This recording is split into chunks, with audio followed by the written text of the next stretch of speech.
La Bible en un an, le 28 novembre, le livre de Néhémie chapitre 9, verset 5b, au chapitre 10, verset 40, le livre des psaumes, chapitre 119, verset 129 à 144, le livre des proverbes, chapitre 29, versets 2 et 3, l'évangile de Jean, chapitre 19, verset 16b à 42. Le livre de Néhémie, chapitre 9. Que l'on bénisse ton nom glorieux. Il dépasse ce que toute bénédiction et toute louange peuvent en exprimer. C'est toi, Éternel, c'est toi seul qui as fait le ciel, les cieux des cieux et toute leur armée, la terre et tout ce qu'elle porte, les mers et tout ce qu'elles contiennent. C'est toi qui donnes la vie à tout cela, et les corps célestes se prosternent devant toi. C'est toi, Éternel Dieu, qui as choisi Abraham, qui l'a fait sortir d'Ur en Chaldée, et qui l'a appelé Abraham. Tu as trouvé son cœur fidèle devant toi, et tu as fait alliance avec lui. Tu as promis de donner à sa descendance le pays des Cananéens, des Hittites, des Amoréens, des Phéréziens, des Jébusiens et des Girgasiens. Et tu as agi de façon à respecter ton engagement, car tu es juste. Tu as vu la souffrance de nos ancêtres en Égypte, et tu as entendu leurs cris au bord de la mer des roseaux. Tu as accompli des signes et des prodiges contre le Pharaon, contre tous ses serviteurs et contre toute la population de son pays, parce que tu savais avec quelle arrogance il les traitait, et tu t'es ainsi fait la réputation qui est la tienne aujourd'hui. Tu as fendu la mer devant eux, et ils l'ont traversée à pied sec, tandis que tu précipitais leurs poursuivants au fond de l'eau, pareil à une pierre engloutie par des flots impétueux. Tu les as guidés le jour par une colonne de nuée, et la nuit par une colonne de feu qui éclairait pour eux le chemin qu'ils devaient suivre. Tu es descendu sur le mont Sinaï, tu leur as parlé du haut du ciel, et tu leur as donné des règles justes, des lois conformes à la vérité, des prescriptions et des commandements excellents. Tu leur as fait connaître ton saint sabbat, et tu leur as prescrit par l'intermédiaire de ton serviteur Moïse des commandements, des prescriptions et une loi. Tu leur as donné du pain venu du ciel pour apaiser leur faim, et tu as fait sortir de l'eau du rocher pour étancher leur soif. Tu leur as ordonné d'entrer en possession du pays que tu avais juré de leur donner. Cependant, eux qui étaient nos ancêtres, ils ont fait preuve d'arrogance et se sont montrés réfractaires. Ils n'ont pas écouté tes commandements et ont même refusé d'obéir. Ils ne se sont pas souvenus de tes merveilles, celles que tu avais accomplies en leur faveur, et se sont montrés réfractaires. Dans leur révolte, ils se sont donné un chef pour retourner à leur esclavage. Mais toi, tu es un Dieu prêt à pardonner. Tu fais grâce. Tu es rempli de compassion, lent à la colère et riche en bonté. Et tu ne les as pas abandonnés. Non, tu ne les as pas abandonnés, même quand ils se sont fait un veau en métal fondu et ont dit « Voici tes dieux qui t'ont fait sortir d'Égypte », commettant ainsi l'acte le plus insultant contre toi. Mais toi, dans ton immense compassion, tu ne les as pas abandonnés dans le désert. La colonne de nuée n'a pas cessé de les guider sur le bon chemin pendant le jour, ni la colonne de feu d'éclairer pour eux pendant la nuit le chemin qu'ils devaient suivre. Tu leur as donné ton bon esprit pour les rendre sages, tu ne les as pas privés de ta manne, et tu as continué à leur fournir de l'eau pour étancher leur soif. Pendant 40 ans, tu as pourvu à leurs besoins dans le désert, sans qu'ils manquent de rien. Leurs vêtements ne se sont pas usés, et leurs pieds n'ont pas enflé. Tu leur as donné des royaumes et des peuples que tu leur as attribués comme régions frontalières. Ils ont ainsi pris possession du pays de Sion, le roi de Hesbon, ainsi que de celui d'Og, le roi du Basan. Tu as rendu leurs fils aussi nombreux que les étoiles du ciel, et tu les as fait entrer dans le pays dont tu avais promis à leurs ancêtres qu'ils prendraient possession. Leurs fils y sont entrés et en ont pris possession. Tu as humilié ses habitants, les Cananéens, devant eux, et tu les as livrés entre leurs mains avec leurs rois et les peuples du pays, pour qu'ils les traitent selon leur bon plaisir. Ils se sont emparés de villes fortifiées et de terres fertiles. Ils ont pris possession de maisons remplies de toutes sortes de biens, de citernes déjà creusées, de vignes, d'oliviers et d'arbres fruitiers déjà nombreux. Ils ont mangé à satiété, au point même de grossir. Ils ont vécu dans des délices grâce à ta grande bonté. Pourtant, ils se sont soulevés et révoltés contre toi. Ils ont délibérément ignoré ta loi. Ils ont tué tes prophètes, ceux qui les avertissaient pour les faire revenir à toi, et ont commis les actes les plus insultants contre toi. Alors tu les as livrés entre les mains de leurs adversaires qui les ont opprimés. Cependant, une fois dans la détresse, ils criaient vers toi, et toi, tu les écoutais du haut du ciel. Conformément à ta grande compassion, tu leur accordais des libérateurs qui les sauvaient de leurs adversaires. Mais, une fois le repos retrouvé, ils recommençaient à faire ce qui est mal devant toi. Alors tu les abandonnais à l'oppression de leurs ennemis, qui exerçaient leur domination sur eux. De nouveau, ils faisaient appel à toi, et toi, tu les écoutais du haut du ciel. Conformément à ta compassion, tu les as délivrés de nombreuses fois. Tu les as avertis pour les faire revenir à ta loi. Mais eux, ils ont fait preuve d'arrogance. Ils n'ont pas écouté tes commandements. Ils ont péché contre tes règles, alors qu'elles font vivre l'homme qui les met en pratique. Ils se sont montrés rebelles et réfractaires. Ils n'ont pas obéi. Tu as fait preuve de patience envers eux de nombreuses années durant. Tu les as avertis par ton esprit, par l'intermédiaire de tes prophètes, et ils n'ont pas prêté l'oreille. Alors tu les as livrés entre les mains de populations étrangères. Dans ta grande compassion, cependant, tu ne les as pas exterminés, et tu ne les as pas abandonnés, car tu es un Dieu de grâce et de compassion. Maintenant, notre Dieu, toi qui es le Dieu grand, puissant et redoutable, qui garde ton alliance et ta bonté, ne considère pas comme insignifiante toute la souffrance que nous avons rencontrée, que ce soit nos rois, nos chefs, nos prêtres, nos prophètes ou nos ancêtres, ton peuple tout entier, depuis l'époque de domination des rois assyriens jusqu'à aujourd'hui. Pour ta part, tu as montré ta justice dans tout ce qui nous est arrivé, car tu as fait preuve de fidélité, alors que nous avons été coupables. Nos rois, nos chefs, nos prêtres et nos ancêtres n'ont pas mis ta loi en pratique, et n'ont pas été attentifs à tes commandements, ni aux avertissements que tu leur adressais. Lorsqu'ils étaient dans leur royaume, jouissant de nombreux bienfaits que tu leur accordais, dans le pays vaste et fertile que tu leur avais donné, ils ne t'ont pas servi et ne se sont pas détournés de leur mauvaise manière d'agir. Et aujourd'hui, nous voici esclaves. Le pays que tu avais donné à nos ancêtres pour qu'ils jouissent de ses produits et de ses biens, nous y sommes esclaves. Ce qu'il produit en abondance est pour les rois que tu as placés au-dessus de nous à cause de nos péchés, et ils dominent selon leur bon plaisir sur notre corps et sur notre bétail. Nous sommes dans une grande détresse. Le livre de Néhémie, chapitre 10. À cause de tout cela, nous avons conclu un pacte que nous avons mis par écrit, et nos chefs, nos lévites et nos prêtres y ont apposé leur empreinte. Voici la liste des signataires. Néhémie, fils de Hakalia, le gouverneur, Sédécias, Seraja, Azaria, Jérémie, Pashur, Amaria, Malkija, Hatush, Shebania, Maluk, Harim, Merimoth, Abdias, Daniel, Guineton, Baruch, Meshulam, Abijah, Mijamin, Maasia, Bilgaï et Shemaaja parmi les prêtres. Parmi les Lévites, Josué, fils d'Azania, Binui, qui faisait partie des descendants de Hénadad, et Kadmiel, ainsi que leurs frères Shebania, Odija, Kelita, Pelaja, Hanan, Miché, Rehob, Achabia, Zakur, Shérébia, Shebania, Odija, Bani et Beninu.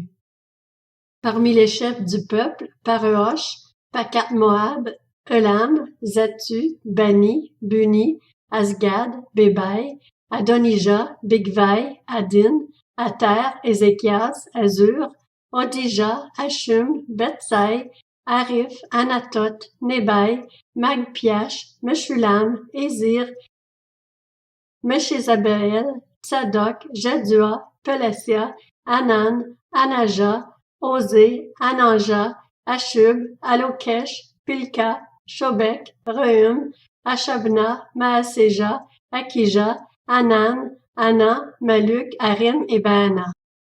Le reste du peuple, les prêtres, les lévites, les portiers, les musiciens, les serviteurs du temple et tous ceux qui s'étaient séparés des populations installées dans la région pour suivre la loi de Dieu, y compris leurs femmes, leurs fils et leurs filles, tous ceux qui étaient aptes à comprendre, ont apporté leur soutien à leurs frères les plus influents et se sont engagés sous peine de malédiction et avec serment à marcher suivant la loi de Dieu donnée par l'intermédiaire de son serviteur Moïse, à respecter et à mettre en pratique tous les commandements, les règles et les prescriptions de l'Éternel notre Seigneur. Nous nous engageons à ne pas donner nos filles en mariage au peuple qui habite le pays et à ne pas prendre leurs filles comme femmes pour nos fils, à ne leur acheter le jour du sabbat et les jours de fête aucune des marchandises ou des céréales qu'ils amèneraient le jour du sabbat pour les vendre, à respecter le répit de la 7e année et à renoncer au paiement de toute dette. Nous nous imposons aussi des commandements par lesquels nous nous obligeons à donner 4 grammes d'argent par an pour le service de la maison de notre Dieu, pour les pains consacrés, pour l'offrande perpétuelle, pour l'holocauste perpétuel des sabbats, des débuts de mois et des fêtes, pour les éléments consacrés, pour les sacrifices d'expiation en faveur d'Israël et pour toute l'activité de la maison de notre Dieu. Nous avons tiré au sort entre prêtres, lévites et membres du peuple pour déterminer quelle famille devait apporter et à quel moment fixe de chaque année l'offrande de bois destinée à la maison de notre Dieu. Ce bois est celui qui doit brûler sur l'autel de l'Éternel notre Dieu, conformément à ce qui est écrit dans la loi. Nous nous engageons à amener chaque année à la maison de l'Éternel les premiers produits de notre sol et les premiers fruits de tous les arbres, ainsi que les premiers-nés de nos fils et de nos animaux, conformément à ce qui est écrit dans la loi, à amener à la maison de notre Dieu, aux prêtres qui y font le service, les premiers-nés de notre petit et de notre gros bétail. Nous apporterons aux prêtres, en les déposant dans les salles de la maison de notre Dieu, notre première fournée, nos offrandes, des fruits de tous les arbres, du vin nouveau et de l'huile, et nous donnerons la dîme des produits de notre sol aux Lévites. Ces derniers devront la prendre eux-mêmes dans toutes les villes situées sur les terres que nous cultivons.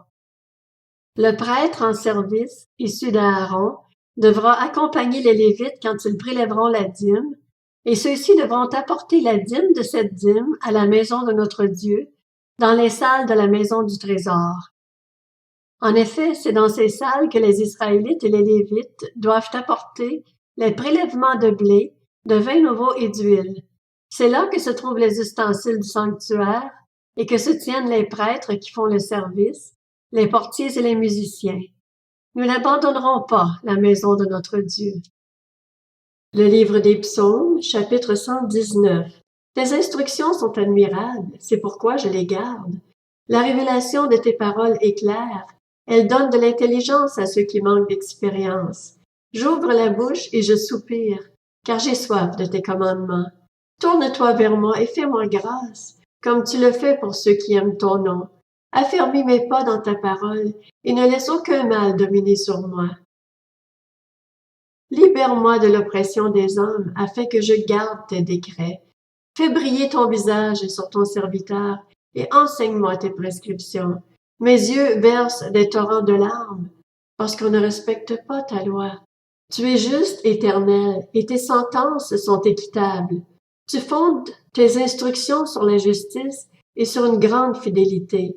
Je suis rongé par mon zèle quand je vois mes adversaires oublier tes paroles. Ta parole est entièrement pure et ton serviteur l'aime. Je suis petit et méprisé, mais je n'oublie pas tes décrets.